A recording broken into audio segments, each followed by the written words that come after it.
Cricket যে সম্পূর্ণ অনিশ্চয়তার খেলা সেটা আবারও প্রমাণিত হলো। গতকাল দিল্লি ক্যাপিটালস এবং লখনৌ সুপার জায়ান্টসের এই ম্যাচে সেই কথাটি যেন আবারও চোখে আঙুল দিয়ে প্রমাণ করে দেওয়া হয়েছে। প্রথমে ব্যাট করে লখনৌ সুপার জায়ান্টস তারা দিল্লি ক্যাপিটালসের সামনে 210 রানের একটা চ্যালেঞ্জিং স্কোর দাঁড়ান করায় এবং এই রান টপকে দিল্লি ক্যাপিটালস 1 উইকেটের ব্যবধান ম্যাচটা জিতে নেয়। যারা হয়তো পরবর্তীতে স্কোর কার্ড বা ম্যাচের ফলাফল একটা রেজাল্টটা দেখেছেন তারা ম্যাচের উত্তেজনাটা কোনোভাবেই বুঝতে পারেননি।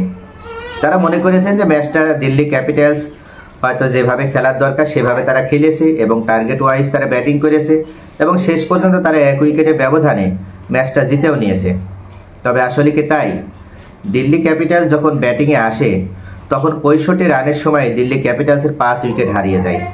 আর যে 5 উইকেট হারিয়ে যায় এই 5 উইকেটে তাদের প্রথম সারির ব্যাটসম্যান। এরপরও তারা যে ম্যাচটা জিততে পেরেছে আসলে এটাই তাদের তরুণ দুইজন উদীয়মান ক্রিকেটার তারা মূলত ভূমিকা রেখেছে, যার কারণে দিল্লি গতকাল ম্যাচটি জিততে পেরেছে।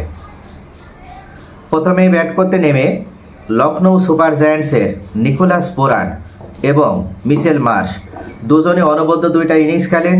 একজন করেন 35 বলে 70 রান এবং নিকোলাস পুরান করেন 31 বলে 76 রান। দুজনের এই বিধ্বংসী ব্যাটিংয়ে তারা শেষ পর্যন্ত ডিসি অর্থাৎ দিল্লি ক্যাপিটালসের সামনে 209 রান সংগ্রহ করে এবং 210 রানের একটা চ্যালেঞ্জিং স্কোর দেয় এবং দিল্লি ক্যাপিটালস যখন রান চেস করতে তারা নামে 65 রানের ব্যবধানে তারা 5টি উইকেট হারিয়ে ফেলে এবং যে 5টা উইকেট তারা হারিয়ে ফেলে তাদের 5টাই প্রথম সারির ব্যাটসম্যান। ক্রেগ ম্যাকগার্ক, আকসার প্যাটেল, এগুলো ফাফ ডু প্লেসিস, এগুলো তাদের মানে প্রথম সারির যে ব্যাটসম্যানগুলো সকলে আউট হয়ে যায়। এরপরে 113 রানের মাথায় তাদের 30 রান স্টাফস, যাকে নিয়ে একটু আশা করা হচ্ছিল, সেই 30 রান স্টাফস আউট হয়ে যায়। অর্থাৎ 113 রানে 6 উইকেট হারিয়ে ফেলে। এখনও তো অর্ধেক রান করতে বাকি। এই বাকি অর্ধেক রান করার দায়িত্ব নিয়ে যে মাঠে নামে বিপম নিগম এবং আশুতোষ শর্মা একটা অনবদ্য ইনিংস খেললেন। 31 বলে 66 রান করে অপরাজিত থাকলেন এবং ভিপম নিগম তিনি 15 বলে 39 রান করে আউট হয়ে যান। তবে শেষ পর্যন্ত ভিপম নিগম তিনি 15 বলে 39 রান করে আউট হলেও আশুতোষ শর্মা অপরাজিত থেকেই ম্যাচ জিতিয়েই তারপরে তিনি মাঠ ছাড়েন।